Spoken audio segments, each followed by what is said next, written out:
Coucou les amis, aujourd'hui je vous emmène de l'autre côté de la frontière, mais pas du côté de la Belgique, du côté de la Suisse, chez nos voisins et amis suisses, avec le Labyrinthe Aventure. Alors Labyrinthe Aventure, je l'ai fait il y a quelques années et c'est hyper kiffant, il y en a vraiment pour tous les âges et pour tous les goûts. Nous étions deux adultes, un ado et deux enfants et franchement c'est top, on passe une excellente journée, il y a de quoi faire, c'est vraiment un régal.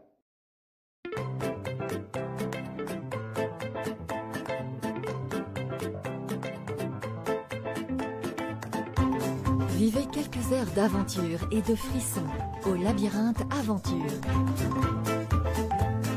Avec plus de 1000 jeux pour tous les âges.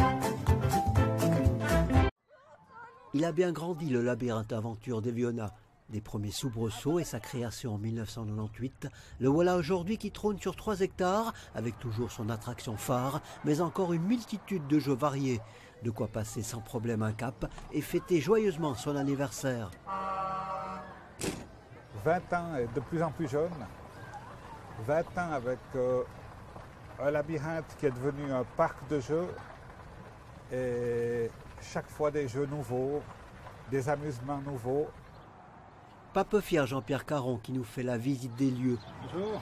La renommée du parc n'est plus à faire. Son fondateur et propriétaire a réussi son coup. Construire en Valais une aire de jeux et de loisirs qui attire petits et grands. On peut dire que ce parc est unique. Par rapport à son offre et à son identité, on n'en trouve pas ailleurs.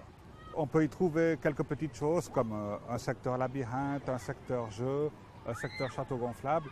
Mais ici, l'ensemble de la recette est propre au labyrinthe aventure.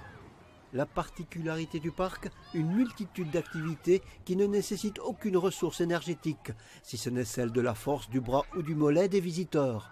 C'est intéressant pour l'entreprise parce qu'on arrive à trouver des idées à force de faire du brainstorming, de la recherche dans les parcs et pouvoir trier dans toutes ces attractions, ces animations, de façon à en trouver de celles qui permettent d'avoir un moindre coût. Il y a très peu d'attractions électriques, quelques châteaux gonflables, quelques air hockey, mais la grande majorité, c'est des jeux mécaniques et puis en auto-fonctionnement. Et le parc trouve sa place et ne semble pas souffrir de la concurrence des mastodontes aux attractions gigantesques établies dans les pays limitrophes. On a justement choisi le chemin des sensations douces, les sensations du sportif du dimanche et les sensations atteignables pour tout le monde.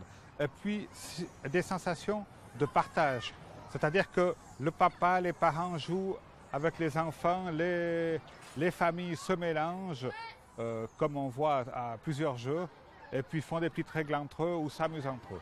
20 ans pour le parc et encore toute la vie devant soi, avec déjà pour l'année prochaine des transformations en vue, des idées qui germent et se concrétisent.